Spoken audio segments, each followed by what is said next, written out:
आपने जो इस सत्संग के लिए जो अपना अमूल्य समय दिया है, आपका स्वागत, वंदन और अभिनंदन है। वो हमको भी आपने जो मौका दिया है, हम आपके आभारी हैं। बंधुओं, सत्संग बड़े भाग्य से प्राप्त होता है। तात मिले पुण्य देहात मिले और मात मिले जुबती सुखदाई, राज मिले गजबाज मिले सब साज मिले, मन वांछित पल पाई। लोक मिले विध लोक मिले सुर लोक मिले, बैकुंठ उजाई और तो सब सुख आन मिले, पर संत समागम दुर्लभ भाई। संतों का समागम और संतों के मुख से अमृतमयी वाणी, ये बहुत चीज दुर्लभ है। तुलसीदास ने मानस में भी कहा कि सुतदारा और लक्ष्मी पापी के भी होए, वो सत्संगत और हर कथा तुलसी दुर्लभ दोए।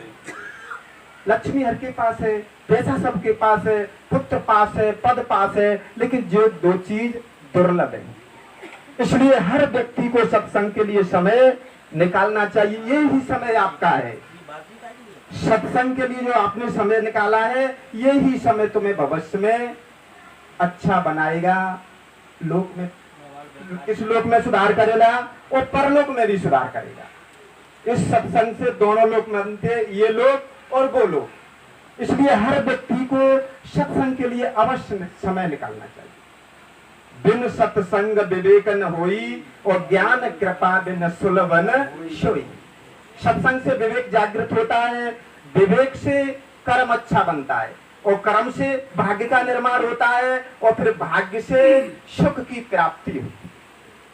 सुख कहां से? इसका आधार क्या है? सत्संग।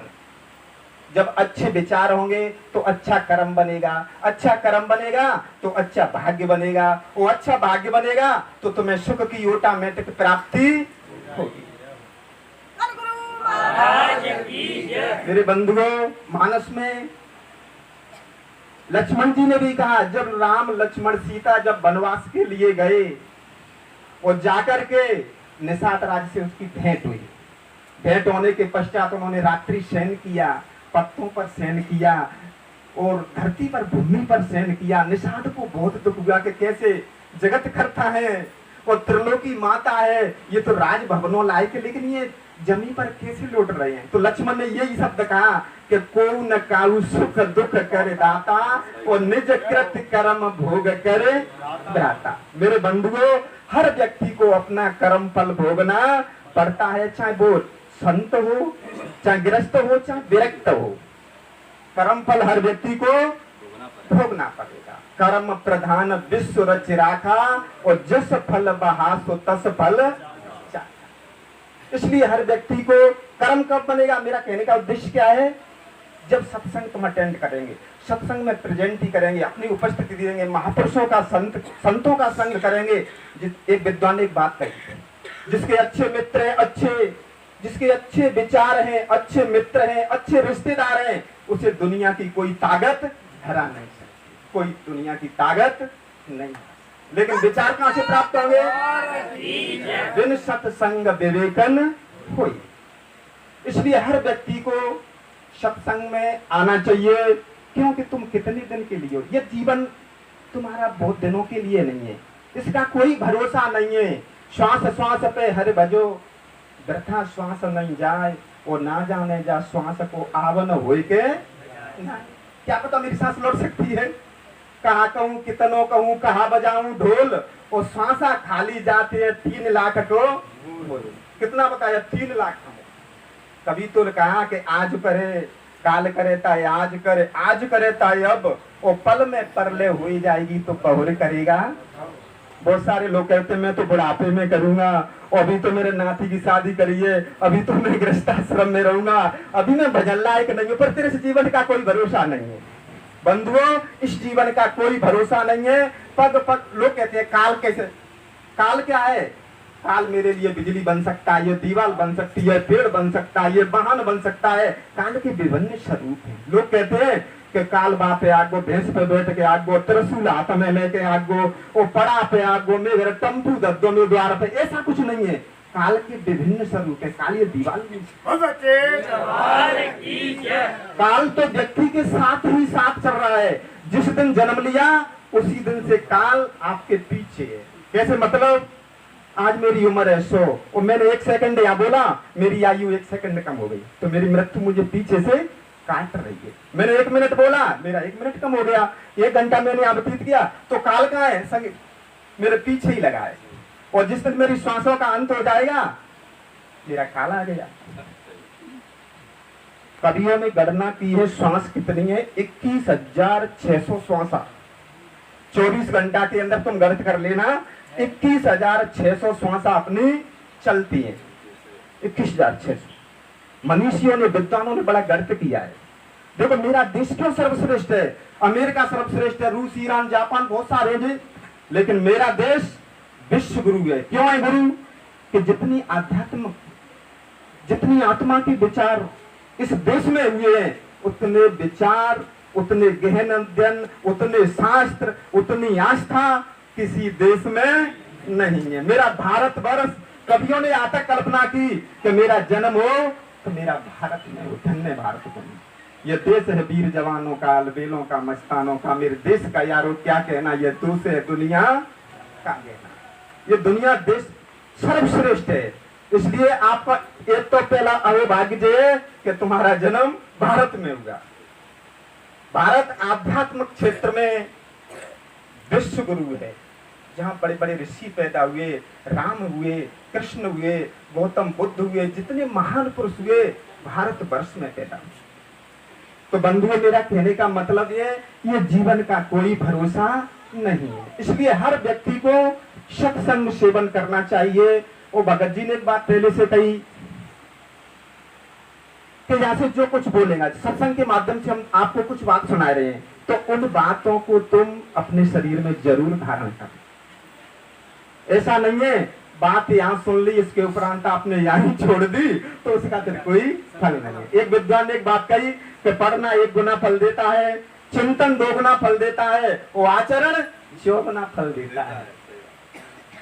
पढ़ना, मैंने पढ़ लिया कि मैं चोरी नहीं करूंगा, मैंने पढ़ लिया और पढ़ के फिर मैंने दूसरी बार उस पर कोई विचार नहीं किया, तो उस शब्द का फिर जीवन में कोई महत्व नहीं।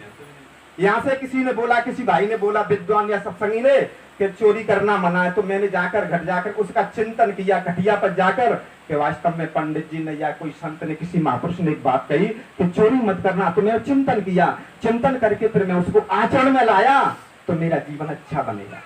एक आदत मेरी छूटी। और लोग कहते हैं कि दुख कौन देता है? दुख कोई नहीं देता है, दुख अपने आप अपन प्रकट करते हैं, अपने ही आप अपन प्रकट करते हैं। क्योंकि दुख का कारण क्या है? आदत है। आदत आपकी दुख का कारण है। यदि गंदी आदत, आप कहते हैं भजन करो, भजन काहे को करें? आदत बुरी सुधार लो बस हो गया भजन, और मन की तरंग मेट लो बस हो गया भजन। जो मन की चंचलता है, जो मन की अकुलालता है, उसको रोको, और जो मन जो विषयों में लिप्त है उसको रोको। बस तुम्हें भजन करने की जरूरत नहीं है। तुम्हारी आदत अच्छी बनेगी तो तुम्हारा दुख ऑटोमेटिक स्वतः ही खत्म होगा। इन्होंने कहा नवदा भक्ति बताई, प्रथम भक्ति कर संतन संगा, और दूसरी भक्ति मम कथा प्रसंगा। गुरुपद पंकज सेवा, तीसरी भक्ति अमान, चौथी भक्ति मम गुणगन करहु कपट तज गान। मंत्र जाप मम दृढ़ विश्वासा, और पंचम भजन सुवेद प्रकाशा। ये नवदा भक्ति शबरी ने बताई, भगवान ने शबरी को बताया कि नवदऊ में से 9 भक्ति में से आपके पास एक ही हो, तो उससे भी तुम्हारा तारण तरण हो जाएगा। बंधुओं, आज अपने देश में क्यों उद्धार नहीं हो रहा है? चारों तरफ अराजकता फैली हुई है, नाना तरह के अपहरण हो रहे हैं, पाप हो रहे हैं, भ्रष्टाचार नाना तरह के हो रहे हैं। क्यों? कि लोग उसको समझाते हैं, सुनकर फिर उसको आचरण में नहीं लाते। श्रोता तो घर ही नहीं, बट्टा बटे सुबाद, और श्रोता बट्टा एक घर तब कथनी का श्वास। चल रहा है, पंखा कहाँ है? तो वह कूलर के सैया के आराम से बैठ जागो, वो पंडित जी क्या कह रहे हैं, संत महात्मा क्या बोल रहे हैं, कोई महापुरुष क्या कह रहे हैं, उससे कोई मतलब नहीं है। वो तो पंखा की साइड में बैठ जाएगा कि पंखा कहाँ ऊपर के नीचे बस बैठ जाओ और आराम से सोएगो। जब कथा को एंड हुआ तो बोलो वृंदावन बिहारी लाल की जय। वैसे जाके नींद खुल गई और फिर पड़ोसी ने पूछी भैया कैसी कथा भाई, तो बहुत अच्छी भाई। क्यों भाई, तो नींद आराम से आ गई, तो पंखा के सामने क्या पता का हैरमान के बहुत अच्छी भाई। तो श्रोता होता है, एक श्रोता कैसा होता है, श्रोता, और दूसरा होता है श्रोता। एक श्रोता, दूसरा कौन सा होता है, श्रोता होता है।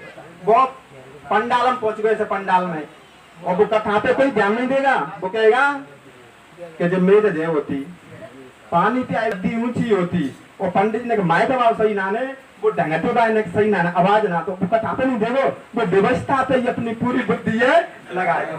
श्रोता माने वो काटता रहेगा, उस कथा से कोई मतलब कथा क्या चल रही है, वो तो श्रोता है। तीसरा होता है एक श्रोता, उसको न तो पंडित जी से मतलब कि उसकी गद्दी कितनी ऊंची है, कि पानी के ड्राम कहाँ धरे हैं, पंखा कहाँ है, उससे कुछ मतलब नहीं है। वो तो अपनी कथा पर ध्यान लगाएगा। तो तीसरा श्रोता, फिर उसको जाकर घर में चिंतन करता है, और चिंतन करके फिर वो आचरण में लाता है, तब उसको शांति मिलती है और उसका कल्याण होता है। वो आखिरी समय वो भगवान के लोक को जाता है, उनका कल्याण होता है। मेरे मित्रों, हम तो छोटे ज्यादा बट्टा नहीं है, हम आपके जीवन को तो नहीं पलट सकते। एक विद्वान ने एक बात कही कि उपदेश देने से किसी का स्वभाव नहीं बदल जाता, गर्म किया हुआ पानी फिर शीतल हो जाता है। मैं थोड़ी देर के लिए तुमको गर्म कर दूंगा, और लेकिन बाद में तुम फिर शीतल हो जाओगे। उपदेश से किसी का स्वभाव बदला नहीं जा सकता, गर्म किया हुआ पानी फिर शीतल हो जाता है।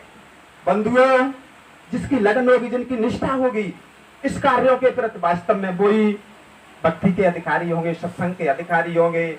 और कुछ जो मात्र उनकी निष्ठा नहीं है, इस कार्यों के प्रति लगन नहीं है, इस कार्यों के प्रति उसका भाव नहीं है, तो वे तो एक फॉर्मेलिटी माने औपचारिकता पूरी करने के लिए यहाँ पधारे हैं। उनको तो इधर से सुनना, इधर का। बंधुओं, एक छोटा दृष्टांत है। एक संत थे, कहीं जंगल में रहते थे। उनकी एक छोटी सी कुटिया आई, संतों का निवास। संतों को बेबा अच्छा नहीं लगता है, दरख्त की भांत जंगलों में अपना निवास करते। एक तोता था। तोता किसी शिकारी के फरपेटा में आ गया, किसी तरह से वो बच निकला। बच निकल के वो जंगल की तरफ उड़ गया, और जंगल की तरफ उड़ करके उस कुटिया के जाकर उस मड़ैया के ऊपर बैठ गया। संत तो अंतर्यामी होते हैं, उन्होंने कहा जरूर ये किसी शिकारी ने परेशान किया है, उसने उस पर हाथ फेरा, उसे खाने को फल दिया। तोता की बताते हैं कि तोता को कुछ बात सुनाए तो वो ज्यों की त्यों सीख लेता है, पर वो प्रजाति अब नहीं है। ये हरिया तोता मन समझे ना, वो प्रजाति शायद विलुप्त हो चुकी है। वो तोता अलग था, जो पहले राजा महाराजा उसके कंठ में पाती बांध देते थे, और रानी महारानी बेटी अपने कोई संदेश किसी को भेजना चाहती थी तो वे तोता के माध्यम से उसका संचार होता था। आज अपन मोबाइल से संचार कर रहे हैं, पहले तोता उसका संचार कर देता था, मेरे वहां जाकर पाती देना, मेरे वहां जाकर ये संदेश कह देना। तो उस तोता को ये याद होता है। तो संत ने उसको खाने को फल दिया, उसके हाथ फेरे भैया। उसने सोचा कि अब इसको कुछ सिखा देना चाहिए, जिससे ये फिर जंगल में किसी शिकारी के परपेटा में नहीं आएगा। उसने कहा भैया 4 बात संत ने बताई कि शिकारी आता है, जाल फैलाता है, और दाने का लोभ दिखाता है, लेकिन जाल में फंसना नहीं चाहिए। तो तोता तो होशियार होता है, उसको ये कला होती है। उसने 4 बात ज्यों की त्यों उसने अंगीकृत कर ली, सीख ली। शिकारी आता है, जाल फैलाता है, दाने का लोभ दिखाता है, जाल में फंसना नहीं चाहिए। अब संत को बहुत खुशी हुई कि अब तोता किसी शिकारी के चुंगल में फंसने वाला नहीं है। उसने क्या किया, भैया अब तू जंगल में जा सकता है, निधर घूम। तोता ने क्या किया, जंगल में गया, अपने साथियों के बीच समूह में बैठ गया, और उस बात को रटने लगा। शिकारी आता है, जाल फैलाता है, दाने का लोभ दिखाता है, जाल में फंसना नहीं चाहिए। अब सारे उनके साथी थे, मित्र थे, सब इस बात को सीख गए, सब रट रहे, पक्की है गई। एक दिन संत विचरण के लिए, आखेट के लिए जंगल में गए। उन्होंने ये बात आवाज सभी तोतों के मुख से सुनी। शिकारी आता है, जाल फैलाता है, दाने का लोभ दिखाता है, जाल में फंसना नहीं चाहिए। संत को अपार खुशी हुई, मान के बात सत्य है। अब कोई भी तोता शिकारी के चुंगल में फंसने वाला नहीं है जी। मैंने बहुत अच्छी बात सुना दी। कुछ समय का अंतराल हुआ, कुछ गैप हुआ। एक दिन संत फिर विचरण करने की जंगल में गए। एक शिकारी है, कंधे पर जाल डाले हुए है, उसमें 4, 6, 10, 8 तोता फंसेंगे उस जाल के अंदर। और क्या कह रहे हैं कि शिकारी आता है, जाल फैलाता है, वो दाने का लोभ दिखाता है, वो जाल में फंसना नहीं चाहिए। उससे का जाल में फंसिया, वो कंधा पे डाले आराम से चल बजाए रहे। उससे का बड़ी बात है, रड़ रहे हैं। साधु को आश्चर्य हुआ कि देखो ये जैसा कह रहे हैं वैसे उसके अनुसार ये आचरण नहीं कर रहे। उसने कहा तोता रटंत व्यर्थ, रट ही रट रहे हैं, लेकिन उसको आचरण में नहीं ला रहे हैं। तो मेरा कहने का आशा ये है कि मैं अच्छी अच्छी बात सुनाऊं, वो आप सुने या मैं, और फिर उन बातों के अनुसार उसको जीवन में न ढालें, उसको आचरण में नहीं लाने, तो अपन कैसे है? फिर अपन तोता के सदस्य। मन भरे ज्ञान से कड़ भरा आचरण बहुत बड़ा होता। मन भरे ज्ञान की तुम्हें जरूरत नहीं है, कड़ भरे आचरण की तुम्हें जरूरत है।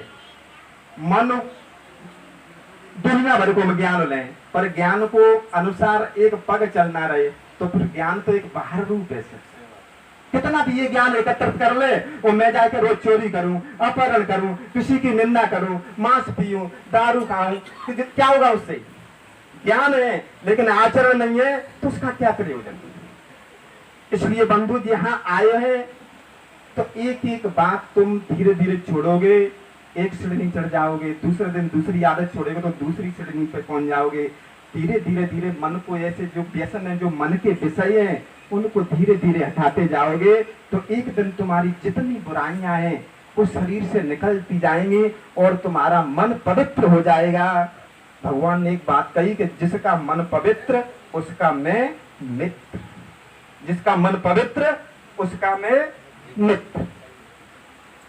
इसलिए एक और भजन है कि हंसा निर्मल है घर जाओ सुरत कर निज घर की। तुम कैसे आए थे? पवित्र आए थे, तुम्हें कोई व्यसन नहीं था, कोई कुछ नहीं था, लेकिन यहाँ आकर तुम इस माया के बंधन में जकड़ गए। बाबा ने, तुलसीदास ने कही कि भूमि परत जिम डाबर पानी और जिम जीव माया लिपटाने। जब पानी वहां से आता है, आकाश से कैसा स्वच्छ आता है? बहुत अच्छा आता है, लेकिन जब भूमि का संपर्क करता है वो गंदा हो जाता है, गंदा हो जाता है। तो यहाँ से जब अपना जन्म हुआ शिशु के रूप में, तो अपन कैसे भाई अच्छे भाई, कोई अपने में दोष नहीं था कोई, और लेकिन यहाँ आकर संसार में अपन माया के बंधन में मोर तोर की जेवरी, मोरी तोरे में बस गए कि मोर तोर की जेवरी गलबांध और संसार, और दास कबीरा क्यों बंधे जिनके राम। बस मोर तोर की जेबी में आए हो तो ही उस माया के बंधन में फंस जाता है। बंधुओं में बात बहुत सारी बात कहते हैं, पर व्यक्ति हर बात को अपने स्तर से लेता है, हर बात को अपने स्तर से लेता है। कैसे? ऐसे कोई पंडित जी थे, भागवत की कथा कह रहे, या संत कोई प्रवचन दे रहे, संतों ने व्यास गद्दी से बोला भैया कि सिया राम मैं सब जग जानी और करहो प्रणाम जोर जुग पानी। उन्होंने कहा भैया कि संसार में जितने भी पुरुष हैं वो राम के सदृश्य हैं, और जितनी भी महिलाएं हैं वो सीता के समान हर व्यक्ति को समझना चाहिए। कोई महिला बैठी है ऐसे, महिला ने कहा सुनी कि सिया राम मैं सब जग जानी, हेलो, राम मैं सब जग जानी और बेचो दूध मिलावो पानी। क्यों? तो बामे बुई बुराई है, चाहे तो 24 घंटा बुई है, भागवत बनी सुन रही पर बात तो बुई है। बाने जाके घर अपने पति से कही देखो पति देव, तुम कहते कि दूध में पानी मत मिलाए करो। आज पंडित जी ने व्यास गद्दी से जब बात खुद हम सुन के आए कथा में, कि कैसे सुन के आई है कि सिया राम मैं सब जग जानी और बेचो दूध मिलावो पानी। पंडित तो कह रहा था कि सबको माता पिता के सदस्य न मानी। देखो अब वो नहीं माने कि भैया तू बेच रहे, माने बहुत समझाई लेकिन नहीं माने। माने कि अब तो मैं भागवत में सुन के आई हूँ, सत्संग में सुन के आई हूँ, मैं तो तुगादार पानी मिलाऊंगी। अब न तो मैं थोड़ा संकोच हो, लेकिन अब बात प्रमाणित है गई कि शास्त्र में भी ये लिखा है कि बेचो दूध मिलावो पानी। बेचत बेचत 1 साल है, ने खूब पैसा अतिरिक्त पानी का कर लिया। एक दिन सोमती का पर्व पड़ गया। जब सोमती को पर्व अपने पति से बोली, पति देव ऐसा करो, सोमती का पर्व चलो स्नान के लिए चलते हैं। चलो भाग्यमान। जब दोनों गए तो बढ़िया स्नान, जब में स्नान किया, उनमें गोता लगाया। जब गोता लगाया उसने एक नथ बनवा ली थी। उस दूध के पानी से क्या बनवा ली उसने? एक नथ। और नथे पैर के वो आराम से सोमती के लिए गई। जाए के जब उसने उसमें गोता लगाया गंगा जी में, जब गोता लगा तो एक मछली ने उसकी नाक काट ली। अब नाक काट ली तो अब तो रोई, पति से बोली कि मेरी तो नाक काट ली। तो पति ने कही भैया कि पानी को पैसा पानी में और नाक कटी बदनामी में। तेने खूब पानी बेचो तो पानी को पैसा तो पानी में चलो गो, और नाक जी कहीं में कटी है, नाक तेरी बदनामी में कटी है। तो देखो, जो व्यक्ति जिस चीज में रहता है 24 घंटा उस व्यक्ति के हृदय में वही बात गूंजती रहती है। हम कितना भी यहां समझाएं, लेकिन जिन कार्यों के प्रति निष्ठा होगी, वास्तव में उसके कार्य प्रति भाव होगा, तो ही वो अपना जीवन में उद्धार कर सकता है। उन सब अपने स्तर, एक बच्चा था 11वीं 12वीं में पढ़ रहा होगा, घर में कोलाहल होता ही रहता है। उसने सोचा कि मेरी परीक्षा नजदीक आ गई, चलो कहीं एकांत जाकर मैं अध्ययन करूंगा। उसने जाकर एक जंगल में गया और जंगल में उसने जाकर अध्ययन किया कि मेरी परीक्षा नजदीक है। तो एक आपने पीतल देखा होगा, एक कारा सा पीतल, बरसात के समय उसका आगमन होता है। वो कहता है कि तिली बन के तक कर बोलता है। अब वो उसके कान में आवाज आई, लेकिन उसका वो अर्थ नहीं समझ सका, ये क्या बोल रहा है। माने कि उस पर उसका निष्कर्ष नहीं निकला, माने कि कोई रागीर आएगा उससे मैं पूछ लूंगा। तो सबसे पहले एक पहलवान आया। पहलवान उसने रोका, भैया एक छोटी सी बात है, तू बुरा नहीं माने तो इसका ये एक बात पूछ लूं। माने भैया पूछ ले, क्या बात है? कि मैं ये बात पूछना चाहता हूं कि ये पक्षी क्या बोल रहा है। तो उसने कहा भैया सरल भाषा बोल रहा है, दंड बैठक कसरत, दंड बैठक कसरत। क्योंकि बात 24 घंटा दंड बैठक कसरत वही में रहते हो। तो बाकी भाषा वही समझ मानेगी, यूनाती समझ नहीं आ रही, दंड बैठक कसरत कह रहा है। ये तो माने के ये सो करो कि एक बात तो नहीं, दूसरा व्यक्ति इस बात का समर्थन कर दे तो ये क्लियर प्रमाणित हो जाएगी। उसने राम में बैठ गया तो थोड़ी देर बाद एक सब्जी बेचने वाला निकला। मानी भैया एक छोटी सी बात है, बुरा नहीं माने तो बता दूं। कोई बात नहीं भैया, एक नहीं दो नहीं 4 बात पूछ ले। क्या बात है? कि पक्षी क्या बोल रहा है? अरे भाई सादा बात है, सिंपल बात है। क्या बात है? कि प्याज लहसुन अदरक। उसने कही दंड बैठक कसरत, उनके सारा भाषा है। प्याज लहसुन अदरक बोल रहा है, क्यों? उसको तो 24 घंटा सब्जी बेचने का काम होगा, आने का नींदने का काम, तो उसको दिल में गूंज रही। माने कि इसकी बात अलग, अब उसको संशय हो गया। अब तीसरी व्यक्ति पे चलना चाहिए, इसका निष्कर्ष तो निकालना चाहिए।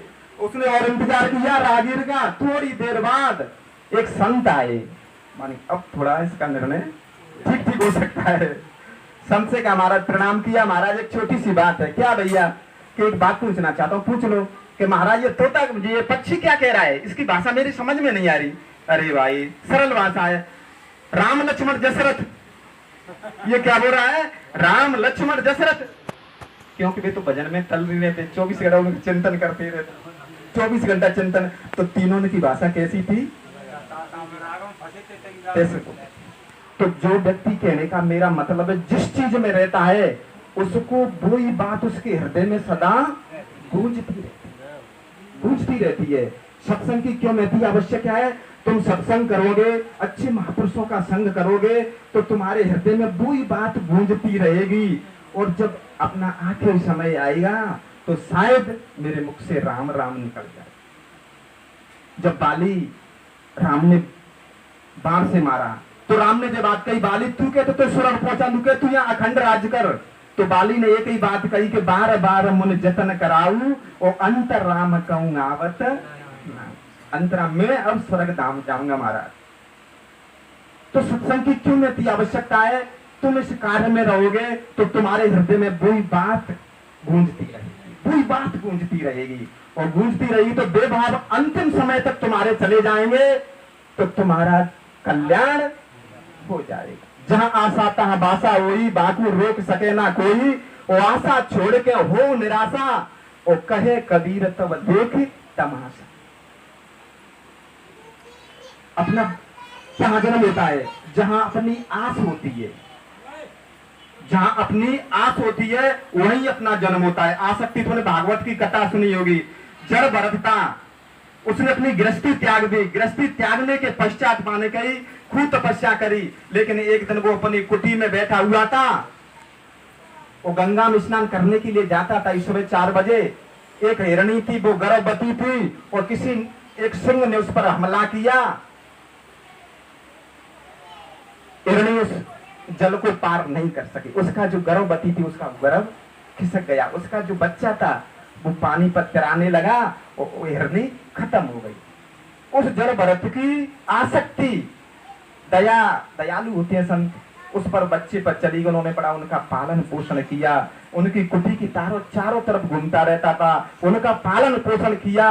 लेकिन उनकी आसक्ति इतनी हो गई कि बिना बच्चे के बगैर, वो उस हिरण के बच्चे के बगैर उनको 1 मिनट भी कल नहीं पड़ता था। उसके मन में यही गूंजती रहती बच्चा। एक दिन हुआ क्या, कोई जंगल में कोई शेर आया, कोई चीता आया, उस बच्चे को ले गया। उस बच्चे के विरह में, उस दुख में उस संत ने हाय हिरण, हाय बच्चे उसने प्यार त्याग दिए। तो उसके फिर जन्म क्या, उसका हिरण का जन्म हुआ। एक नेह के कारण भरत धरी द्वैतेय, और इनका क्या होगा जिनके अधिक शने, बिन्ने एक बाते प्रेम लगाओ।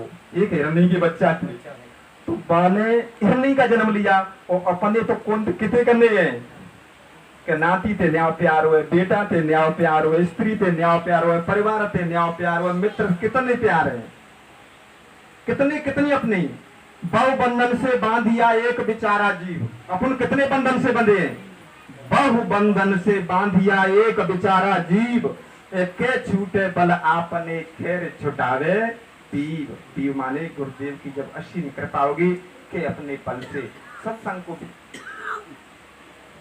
को अपन अपनाते उन्हें अपने उपस्थिति दर्ज कराते संत महापुरुषों के वचन सुनते अपना सुधार कर सकते। बहु बंधन से बांधिया एक बेचारा जीव, और के छूटे बल आपने केरे छुटावे पीव। स्त्री कह रही है कि ये मेरा पति है, बेटा कह रहा है कि मेरा बाप है, कोई कह रहा है मेरा जीजा है, कोई मुझसे के साड़ू कह रहा है। तुम क्या हो बताओ, कौन है? तुम जीजा हो के बाप हो के साड़ू हो के कौन है? कितने? तुम एक मात्र जीव हो, न तो तुम किसी के जीजा हो, न तुम किसी के साड़ू हो, न किसी के तुम बेटा हो, न तुम किसी के नाती हो। सब अपना अपना हक जता रहे हैं, लेकिन तुम एक जीव हो, एक जीव हो।